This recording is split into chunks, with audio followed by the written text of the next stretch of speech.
नमस्ते दोस्तों, आज हम इस वीडियो में ये बात करेंगे कि हमें किसी भी स्टॉक में प्रॉफिट बुकिंग कब करना चाहिए और किसी भी स्टॉक में एंट्री कब करना चाहिए। इस वीडियो में हम ये डिस्कस करेंगे और इस वीडियो में हम ये भी डिस्कस करेंगे कि मिनिमम कितना प्रॉफिट लेके हमको बाहर निकल जाना चाहिए। ठीक है, ये मैं टॉपिक इसके लिए उठा रहा हूँ क्योंकि यहाँ पे एक स्टॉक है जिसका नाम है जेनटेक। जेनटेक देख सकते हो कि मैंने टेलीग्राम ग्रुप में एक मतलब इसके रिलेटेड एक मैसेज शेयर किया है। उसमें मैंने ये लिखा है कि जेनटेक डाउन 55% इन 1 मंथ, यानी कि जो जेनटेक का स्टॉक है वो अराउंड 50% से ज़्यादा गिर गया 1 महीने में। ठीक है, और इसको 6 महीने से मतलब 6 महीना लगा था इसको 970 से 2500 जाने में। मतलब ये जो जेनटॉक का स्टॉक है ना, इसको केवल 6 महीना लगा था 970 रुपये से 2500 तक जाने के लिए, और केवल 1 महीना लगा 2500 से 970 पे आने में। ठीक है, और नीचे मैंने लिखा भी था कि that's why profit booking is important. ठीक है, मतलब देख सकते हो कि 1 महीने में जो जेनटेक का स्टॉक है वो अराउंड 55% गिर चुका है और 970 से अराउंड 2500 तक जाने को इस स्टॉक को 6 महीने लगे थे। कितने? 6 मंथ। और रिटर्न आने में 2500 से 970 तक केवल 1 महीना लगा। ठीक है, तो यहाँ पे इसके लिए मैंने नीचे भी लिखा है कि प्रॉफिट बुकिंग काफ़ी इंपॉर्टेंट है। ठीक है, यहाँ पे प्रॉफिट बुकिंग से वही याद आया कि इसके ऊपर भी एक वीडियो बनाते, तो इस वीडियो में हम यही सारी बातें डिस्कस करेंगे कि प्रॉफिट बुकिंग कब करें, बाय और सेल कब करें, और उसके बाद मिनिमम कितना % लेकर मार्केट से बाहर निकल जाना चाहिए। ठीक है, यहाँ पे देखो सबके अलग नज़रिए हो सकते हैं। ठीक है, मतलब उस डीप में मत चले जाना। सबके नज़रिए मतलब कोई लॉन्ग टर्म वाला रहेगा। ठीक है, कोई बोलेगा भाई कितना भी गिरे मैं तो बेचता नहीं, तो ये वीडियो उनके लिए नहीं। मतलब एक हम जनरली बात करेंगे इसमें कि हाँ भाई चलो इतना % तो लेके निकल ही जाना चाहिए। ठीक है, मतलब ज़्यादा लालच नहीं करना चाहिए।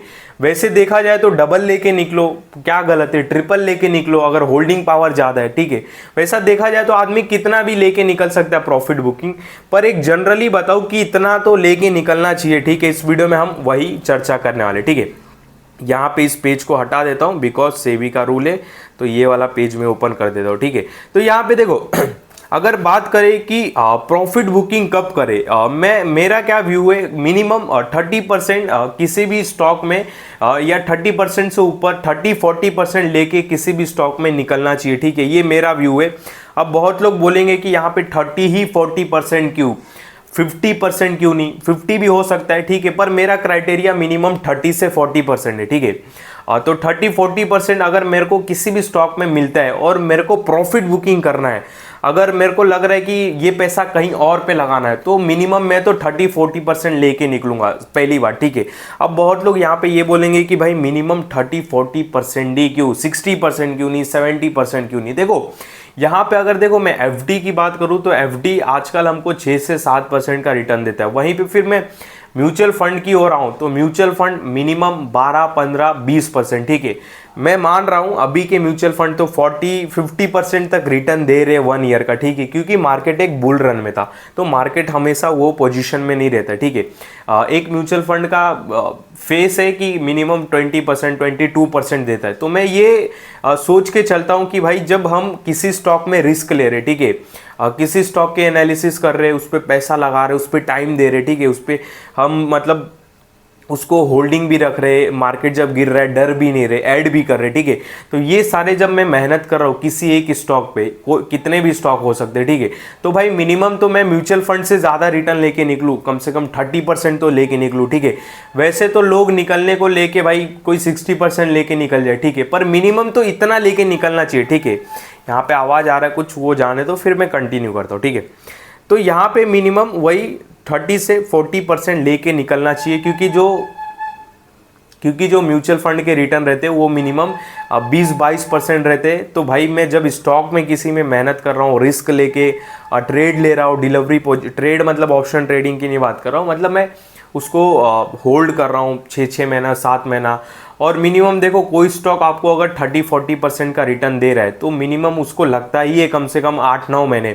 8-9 महीने कब लगता है? जब एक वो बुल रन के फेज में रहे, उस टाइम पे बोल रहा हूँ। उसमें मैं उसके करेक्शन फेज की नहीं बात कर रहा हूँ। ठीक है, तो मिनिमम आप एक जनरली बोल सकते हो कि करेक्शन फेज मिला के और बुल रन वाला टाइम मिला के, ठीक है, मिनिमम स्टॉक को 1.5-2 साल लगता है 40-50% का रिटर्न देने के लिए। बहुत लोग बोलेंगे यहाँ तो इस 1 साल में डबल हो गए। जी हाँ, डबल हो गए, एक बुल रन था, तो हमेशा वैसा नहीं रहता है ना, ठीक है, हमेशा टाइम चेंज हो जाए। तो मिनिमम 2 साल जब हमको स्टॉक 2 साल में किसी स्टॉक को होल्ड कर रहा हो तो भाई मिनिमम 40% तो लेके निकलूँ। तो मेरा व्यू क्या है, मिनिमम 40% मिले तो प्रॉफिट बुक करो। इसके अकॉर्डिंग बहुत सारी चीज़ें भी रहती है, ठीक है, कि चार्ट पैटर्न कैसे है उस टाइम पे, उसकी न्यूज़ कैसे है उस स्टॉक से रिलेटेड, ठीक है, ये सारी बातें भी रहती है, ध्यान देना। ऐसा नहीं कि बस प्रॉफिट बुकिंग ही कर लो, ठीक है। यहाँ पे मैं 1 मिनट यहाँ पे इसका लॉक स्क्रीन टाइम बढ़ा दूँ, ये बार बार बंद हो रहा है। फिर हम वापस बात करते हैं, ठीक है। हम ये भी बात करना है कि बाय कब करें, सेल भी कब करें, और फिर मिनिमम कितना परसेंट मार्केट से लेकर निकलना चाहिए, हो तो मैंने बता ही दिया है। यहाँ पे लॉक स्क्रीन टाइम 10 मिनट, ठीक है। तो यहाँ पे जनरली हमने फर्स्ट क्या देखा, मिनिमम 30-40% लेके निकलो। रीज़न भी उसके मैंने बताया, सॉलिड रीज़न बताया, जो आप रिलेट भी करते रहोगे, ठीक है। यहाँ पे अब दूसरा सवाल आता है कि भाई बाय कब करें और सेल कब करें। देखो जनरली क्या होता है ना, मार्केट में जब स्टॉक 52 वीक हाई पे रहता है, ठीक है, तो उस टाइम पे उस स्टॉक से रिलेटेड बहुत सारी अच्छी बातें हमारे आसपास न्यूज आने लगती है, ठीक है। यहाँ पे माइक क्या चालू है ना, क्योंकि इसका चार्जिंग नहीं हो रहा था, इसके लिए बार बार देखना पड़ रहा है, ठीक है, चालू है। तो यहाँ पे देखो जनरली क्या होता है ना, जब भी स्टॉक 52 वीक हाई पे रहता है, ठीक है, तो उस स्टॉक से रिलेटेड काफ़ी अच्छे न्यूज़ आने लगते हैं कि ये स्टॉक ऐसा है। मतलब मान लो कोई स्टॉक 50 रुपीज़ पे 52 वीक लो पे या नीचे है या डाउन है, 50% नीचे गिरा हुआ है, ठीक है, तो उस टाइम पे स्टॉक के लिए बैड न्यूज़ आने लगती है कि अभी बाय मत करो, 50% गिरा है और भी गिर सकता है, ठीक है। तो जब वहाँ से वो एक वापस अपने हाई की तरफ बढ़ता है, ठीक है, यानी कि 52 वीक हाई बोलो या ऑल टाइम हाई बोलो, एक नया ब्रेकआउट देने जाता है, तो उस टाइम पे उस स्टॉक से रिलेटेड एक न्यूज़ निकलने लगता है, तो कि ये तो अपने ऑल टाइम हाई को तोड़ने वाला है, इसका प्राइस अभी 100 है, इसके टारगेट 150 रहेंगे। आप कभी भी नोटिस करो, ठीक है। मैं एग्जांपल के लिए ले भी सकता हूँ कंपनी का नाम, जैसे एंजल वन जब 3200-3300 पे आया था तो उसके लिए बहुत अच्छे न्यूज़ आ रहा था कि अपने ऑल टाइम हाई को तोड़ देगा। वारी एनर्जी देखो, जब 3800 आया तो उसके टारगेट आने लगे 5-5 हज़ार के। तो जब कंपनी के आपके आजू बाजू अराउंड न्यूज़ में या हर जगह किसी भी कंपनी के टारगेट आने लगे, और जब वो टारगेट कब आते हैं आपको पता है, जब नियर रहते हैं ऑल टाइम, एक नया फ्रेश हाई लगाना जब लगाते स्टॉक या नियर ऑल टाइम हाई रहते, तभी टारगेट आने लगते, ठीक है, कि ये टारगेट होगा, वो टारगेट होगा, इतना चला जाएगा, उतना चला जाएगा। फर्स्ट टारगेट 250, सेकंड टारगेट 350, ठीक है। ऐसे जब आने लगे तो समझ जाओ वहाँ से स्टॉक पलटने वाला है, ठीक है। तो अपन ने क्या इसमें सीखा कि अपने को मार्केट से उल्टा करना, मतलब मार्केट में जब स्टॉक की न्यूज़ चलती हो तब हमको उस स्टॉक से दूर होना है, और जब उस स्टॉक से रिलेटेड मार्केट में नेगेटिव न्यूज़ चलती हो कि भाई अब तो ये 50 रुपीज़ पे आ गए, 200 से गिर के 50 आ गए, या 100 रुपीज़ से गिर के 50 रुपीज़ पे आ गए, और भी गिर सकता है, 50% नीचे हो गया, ठीक है। तो उस टाइम पे जब नेगेटिव न्यूज़ बनता रहे, स्टॉक एकदम शांत पोजीशन में रहे, स्टॉक में मारा मारी ना हो, स्टॉक न्यूज़ के बेस पे फ्लक्चुएट ना करता हो, ठीक है, न्यूज़ के बेस पे, क्योंकि जब नेगेटिव रहता है स्टॉक तो उस टाइम पे वो फ्लक्चुएट नहीं करता है, क्योंकि जब नेगेटिव रहेगा चारों तरफ उस स्टॉक से रिलेटेड नेगेटिव बात फैलेगी तो भाई खरीदेगा कौन, कोई खरीदेगा नहीं, रिटेलर्स में किसमें दम ही नहीं रहेगा, वो नेगेटिव न्यूज़ देख के खरीदेंगे नहीं किसी भी स्टॉक को, ठीक है। तो उसी शांत माहौल में अपने को, समझ रहे हो ना, उस स्टॉक को तब खरीदना है जब एकदम नीचे हो, 40% गिरा हो, 50% गिरा हो, 52 वीक लो पे हो, तब खरीदना है। और जब उस स्टॉक की बात हो हर जगह, उस टाइम पे बेचना हो, ठीक है। मार्केट में यही होता है, जब उसकी कोई बात ना करे और वो नेगेटिव रहे लोगों के लिए, सारे लोगों के लिए, ठीक है, तो उस टाइम पे हमको खरीदना है। और जब सब उसकी बातें करे तो उस टाइम पे अपने को बेचना है, यानी कि 52 वीक लो पे या एकदम लो पे 40% 50% गिर जाए तो वहाँ पे बाय करो, और फिर उसको ऑल टाइम हाई पे बेचने की कोशिश करो, ठीक है। ये हमारा व्यू रहना चाहिए हमेशा। और इसके अराउंड बहुत सारी चीज़ें भी रहती है कि उस टाइम पे मार्केट का क्या कंडीशन है, क्या उसके अच्छे रिजल्ट आने वाले, ठीक है, अच्छे रिजल्ट आ रहे तो उसको एक हाई बनाने देना चाहिए, ठीक है। ये सारी बातें भी रहते। तो ऐसा नहीं कि यहाँ पे मान लो स्टॉक ने 50 रुपीज़ का एक लो लगाया तो 50 पे ही खरीद के, और उसका जो एक ऑल टाइम हाई 200 था तो 200 पे ही बेच दो, ऐसा नहीं है। वहाँ पे देखो जब वो 200 पे आ रहा है तो आप ये भी नोटिस करना, वहाँ पे कंपनी के रिजल्ट भी आने चालू हो जाते, ठीक है। अच्छी न्यूज़ आने चालू हो जाते। तो जब 200 आया तो 200 के बाद एक थोड़ा और आगे जाता है स्टॉक, 250 260 जो भी हो, उस अकॉर्डिंग जो सिचुएशन रहे आप उसमें अपना थोड़ा दिमाग भी लगाना, ठीक है। तो अपने को लगे ऐसा, अपने को फील होए कि चलो भाई एक ऑल टाइम, और ऐसा भी कर सकते हो आप कि मान लो 200 को उसने क्रॉस कर दिया पिछले ऑल टाइम हाई को, तो अब 200 का जो प्राइस है उस पर जीटीडी ऑर्डर लगा सकते हो, ट्रेल कर सकते हो, जिसको ट्रेल बोलते हैं, ठीक है। और 200 के बाद मान लो 250 चला गया तो 230 प्राइस को ट्रेल कर सकते हो, मतलब 230 पे एक स्टॉप लॉस लगा दोगे कि भाई अगर मूवमेंट हुई 230 आई तो ऑटोमेटिक बिक जाए। मान लो 250 से 270 चला गया तो आप उस 250 का एक एसएल लगा सकते हो, मतलब एसएल को ऊपर लेके जा सकते हो, ट्रेल कर सकते हो, सिंपली जिसको ट्रेल बोलते हैं, ठीक है। तो आप ट्रेल भी कर सकते हो, ये सारे तरीके भी आजमा सकते हो। और जो मैंने फर्स्ट बताया कि मिनिमम 30-40% लेके निकलना चाहिए, मान लो आपका स्टॉक कोई 60% का रिटर्न दे रहा है, तो बहुत लोग बोलेंगे 60 दे रहे हैं तब क्या करें उसमें, तो ये सिचुएशन में भी ट्रेल कर सकते हो आप क्या करोगे, मान लो कि आपका स्टॉक 50 रुपये से मान लो 100 चला गया, कितना परसेंट रिटर्न हो गया, 50% रिटर्न हो गया, ठीक है। 50 नहीं, सॉरी, डबल हो गया, ठीक है, 100% का रिटर्न हो गया। तो आप क्या करोगे कि एक 90 पे एसएल लगा दोगे, ठीक है। 110 चला जाएगा तो 100 पे एसएल लगा दोगे, 120 पे चला जाएगा 110 पे एसएल लगा दोगे।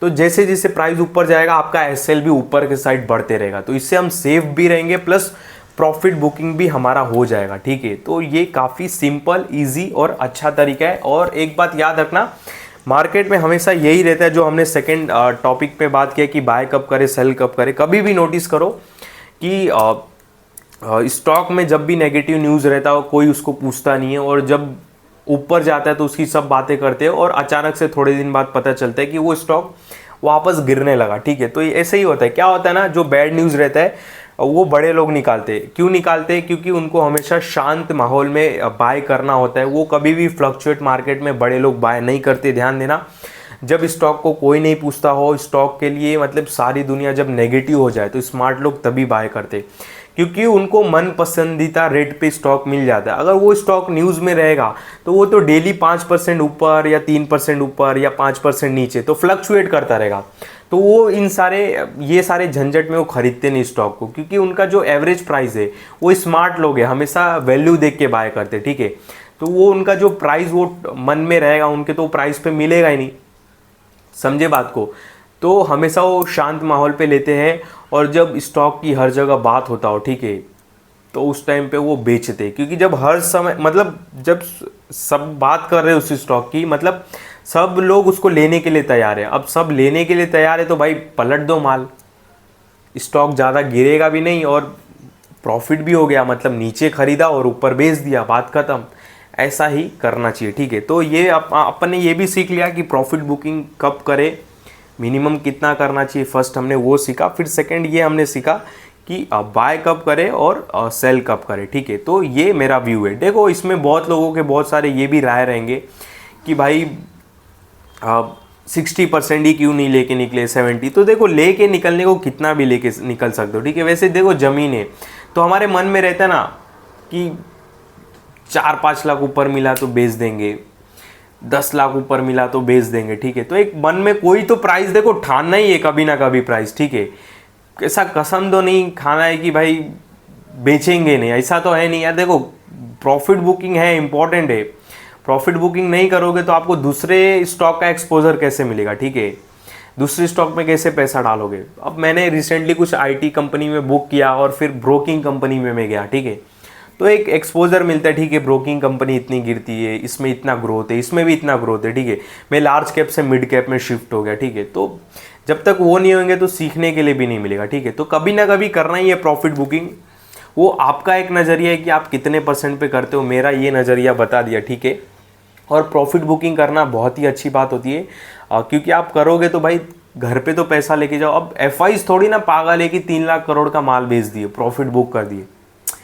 अब सस्ता मिल रहा, आप सस्ते पे खरीदेंगे फिर ऊपर बेचेंगे, ठीक है। अब देखो, एफआईज लोग का दिमाग देखो, जब 26,000, ध्यान से देखना, जो अभी मैंने सेकेंड बात बताई ना, 52 वीक लो पे या नीचे 40% जब स्टॉक रहे तब खरीदो शांति माहौल में, ठीक है। शांति माहौल में खरीदो, और जब ऊपर चले जाए, हर जगह जब शोर होता रहे तब बेच दो। तो देखो, सेम हुआ है मार्केट में, यही चीज़ हुआ। मैं आपको बताता हूँ, जब मार्केट ने एक हाई लगाया 26,000 का निफ्टी, तो 26,000 से निफ्टी आया 25,000 पे, तो उस टाइम पे क्या बातें चल रही थी मेरे को याद है कि अब मार्केट 1500-2000 पॉइंट करेक्ट हो चुका है और मार्केट अब जाएगा 18,000 के आसपास, ठीक है, सॉरी 28,000 27,000 ये टारगेट आने लगे, मुझे याद है परफेक्ट। अब देखो, आप CNBC में जो एक बड़े है वो एडिटर है, ठीक है, उनका ही आप जाके देखो, ठीक है, उन्होंने खुद बोला था कि 27,700 का कुछ टारगेट दिया था। तो क्या हुआ ना, निफ्टी 26,000 जो भी हाई लगाया, फिर जब 24,000 आया ना, तो वहाँ पे निफ्टी के लिए एक टारगेट निकलने लगे कि निफ्टी 26,000 से 24,000 आ चुका है, यानी कि 2-2,500 पॉइंट करेक्ट हो चुका है। तो अब निफ्टी अब 27,000 की तैयारी कर रहा है, मतलब शेर ने 2 कदम पीछे ले लिया, ठीक है, ऐसी न्यूज़ निकाली। लोगों ने दबा के बाय किया 24,000 के निफ्टी पे, 25,000 के निफ्टी में। लोगों ने क्या सोचा, अब वापस निफ्टी एक 27,000 का हाई लगाएगा। और उसके बाद आप देख सकते हो मार्केट में क्या हुआ, मतलब निफ्टी के लिए जब अच्छी न्यूज़ चल रही थी और उसको ऐसे ऐसे एग्जाम्पल दे रहे थे कि शेयर ने 2,000 पॉइंट पीछे, मतलब 2 कदम पीछे लिया है, 2,000 पॉइंट करेक्ट हुआ है, तो वापस 27,000 जाएगा, एक नया हाई लगाएगा, ये बातें चल रही थी। आप जाके उठा के देखो, ठीक है।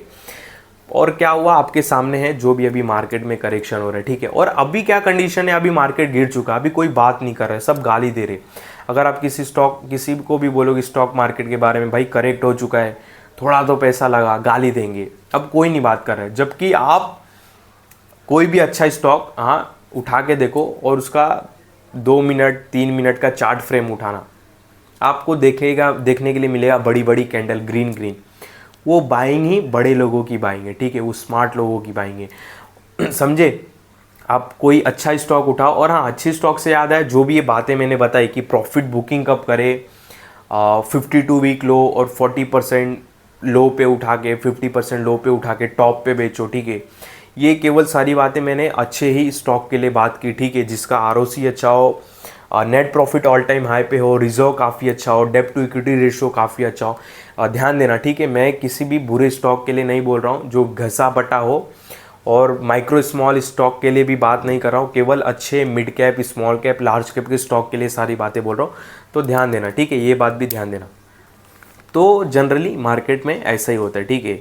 तो आप कोई भी स्टॉक उठाओ, अच्छे स्टॉक को, उसका 2 मिनट 3 मिनट का चार्ट फ्रेम लगाओ, 5 मिनट का, आपको बड़ी बड़ी ग्रीन कैंडल देखने के लिए मिलेगी। और वो कैंडल ही बड़े लोगों की बाइंग होती है, क्योंकि अभी मार्केट शांत है, सब बेचने के लिए तैयार है और वो भी खरीदने के लिए तैयार है, ठीक है, यही सिचुएशन। और वापस अब जब निफ्टी जाएगा ना 26,000, तो निफ्टी मानता हूँ मैं एक हाई बनाएगा आगे बढ़ के 27,000। तो उस टाइम पे क्या बातें होगी पता है, जब 27,000 आ जाएगा निफ्टी, तब बातें होगी 30,000 की। तो निफ्टी क्या करेगा ना, 27,000 से 26 आएगा, वापस 27 जाएगा, वापस 27,500 जाएगा, ठीक है। एग्जाम्पल के लिए एक बता रहा हूँ, परफेक्ट यही नहीं हो जाएगा, पर एक जैसा वे बता रहा हूँ। तो 27,500 जाएगा और फिर वहाँ पे न्यूज़ निकलने लगेगा 30,000 30,000 30,000, फिर वापस निफ्टी 25 आएगा करेक्शन के लिए, समझे। और फिर जब 25 पे बात होगी 23,000 की, 23,000 की, 22,000 की, तब वापस निफ्टी 27 जाएगा। तो यही होता है, जिससे अभी टारगेट निकाल रहे निफ्टी के 18,000 19,000, कभी नहीं आएंगे वो 18-19,000, कभी नहीं आएंगे, समझे बात को। लोग वेट कर रहे हैं 18-19,000 का, ठीक है, तो वो कभी नहीं आएगा, ठीक है। अब लोगों को उसमें भ्रम में डाल दिया कि 18-19 आएगा, लोग माल ही नहीं खरीद रहे डर के मारे कि 18-19 पे हम खरीदेंगे, वो आएगा ही नहीं, वो टॉप बना लेगा निफ्टी, ठीक है। तो ऐसा ही होता है जनरली। बाकी मेरे इस वीडियो में आपको किसी भी तरह का बाय सेल का कॉल नहीं, ध्यान देना। और वैसे भी हमने इस वीडियो में किसी भी तरह के स्टॉक का नाम नहीं लिया। इस वीडियो में हमने केवल एजुकेशनल और स्टडी पर्पस के हिसाब से इस वीडियो में हमने सारी बातें चर्चा की। बाकी मेरे इस वीडियो में या किसी भी वीडियो में किसी भी स्टॉक से रिलेटेड बाय सेल का कॉल नहीं रहता है। इस बात का आप बहुत बहुत ध्यान देना।